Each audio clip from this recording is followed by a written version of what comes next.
System ಎಲ್ಲೋ ಒಂದು problem ಇದೆ ಅಂತೇಳಿ. ಈಗ ಆರ್ಥಿಕ ತಜ್ಞರಾಗಿ ಭಾರತದ ಅರ್ಥ ಪರಿಸ್ಥಿತಿ ಬಗ್ಗೆ ಏನು ಹೇಳ್ತೀರಾ?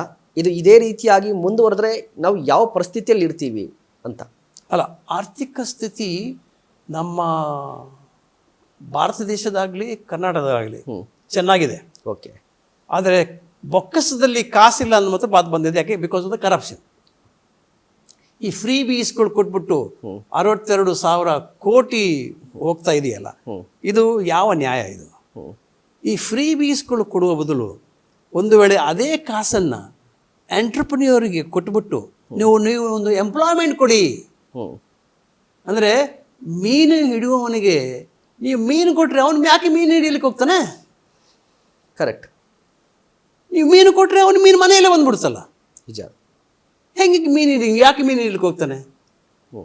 ಅದಲ್ಲದೆ ಇನ್ನೊಂದು ನೋಡಿ, ಈಗ ಒಂದು ವೇಳೆ ದನ ಹಾಲು ಕೊಡ್ತಾ ಇದ್ರೆ ಹಾಲು ತೆಗಿತೀರಾ, ಆದರೆ ಅದಕ್ಕೆ ಬೇಕಾದ ಬೂಸ ನೀವು ಕೊಡದೆ ಹೋದರೆ ಸರಿಯಾಗಿ, ನಾಳೆ ದಿವಸ ಏನಾಗುತ್ತೆ, ಹಾಲು ಬರುವಷ್ಟು ಬರುತ್ತೆ, ಆಮೇಲೆ ರಕ್ತ ಬರುತ್ತೆ. ಹೌದು. ಆ ರೀತಿ ಇದು ಎಂಟರ್ಪ್ರಿನರ್ಶಿಪ್. ಆ ರೀತಿ ಎಂಟರ್ಪ್ರಿನರ್ಶಿಪ್. ಸೊ ಸರ್ಕಾರ ಇದು ಅವ್ರಿಗೆ ಇನ್ನೂ ಇಲ್ಲ. ಯಾಕೆಂದರೆ ಅವರಲ್ಲಿ ಅಧಿಕಾರಿಗಳು ಯಾವ ರೀತಿ ಆಗ್ತಾರೆ, ಕಾಸು ಕೊಟ್ಬಿಟ್ಟು ಅಧಿಕಾರಿಗಳಾಗ್ತಾರೆ. ಓಕೆ. ಅದನ್ನು ಅವರು ಗಳಿಸ್ಬೇಕಲ್ಲ.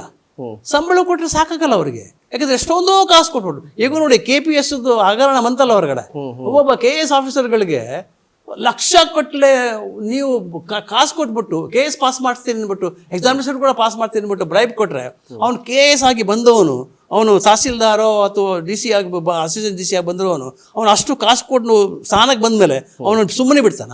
ಇಲ್ಲ, ಸಂಪಾದನೆ ಮಾಡಲೇಬೇಕಲ್ವ. ಸೊ ನಮ್ಮ ಸಿಸ್ಟಮ್ ಹ್ಯಾಸ್ ಬಿಕಮ್ ಕರಪ್ಟ್.